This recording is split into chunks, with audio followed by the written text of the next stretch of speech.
আমরা ইলেকশনের ডামাডোল অলরেডি বাংলাদেশে শুরু হয়েছে। আমরা ইলেকশনের ফেজের মধ্যে যেতে চাই এবং ফেব্রুয়ারি ইলেকশনটা যাতে সুন্দরভাবে বাস্তবায়ন হয় আমরা অংশগ্রহণ করতে চাই। সেই জায়গাতে জাতীয় যে স্বার্থ রয়েছে, ওভারঅল রাজনীতির যে পরিস্থিতি রয়েছে দেশবাসীর মধ্যে, আমরা শাপলা কলি নিয়েও কিছু পজিটিভ সাড়া পেয়েছি এবং এটা শাপলায় ছিল, শাপলার চেয়ে আরো এক ধাপ এগিয়ে হলো, শাপলা কলিও এসেছে, অর্থাৎ শাপলাও আছে কলিও আছে। তো সেই জায়গাতে নির্বাচন কমিশন আমরা যতটুকু চিন্তা করেছি তারা এক ধাপ একটু বেড়ে চিন্তা করে সেখানে কলি, শাপলা এবং কলি অন্তর্ভুক্তি করেছে। তো আমরা এটা পজিটিভলি নিয়েছি, তাদেরকে আমরা আহ্বান জানিয়েছি যে দ্রুত গতিতে যাতে এনসিপির যে নিবন্ধন প্রক্রিয়া এটা সম্পূর্ণ করে আমরা যাতে আমাদের মাঠে প্রতীক নিয়ে যেতে পারি সেই বিষয়ে সুরাহা সমাধানের করার জন্য। আগামীতে ইনশাল্লাহ ধানের শীষ এবং শাপলাগুলির হাড্ডাহাড্ডি লড়াই হবে এবং আমরা ইনশাল্লাহ বলি যে আগামীতে বিএনপি এবং জামায়াত যে বড় দলগুলো রয়েছে সেখানে শাপলাকলি ইনশাল্লাহ বড় ফাইটিং জোনে থাকবে।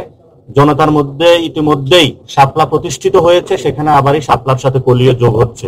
আমরা এখনো নির্বাচন কমিশনকে যদি সংক্ষিপ্ত ওয়ার্ডে বলতে বলেন, আমরা এটাকে নির্বাচন কমিশন বলতে পারি না বা ইলেকশন কমিশন বলতে, এটাকে ইঞ্জিনিয়ারিং কমিশন বলতে পারি।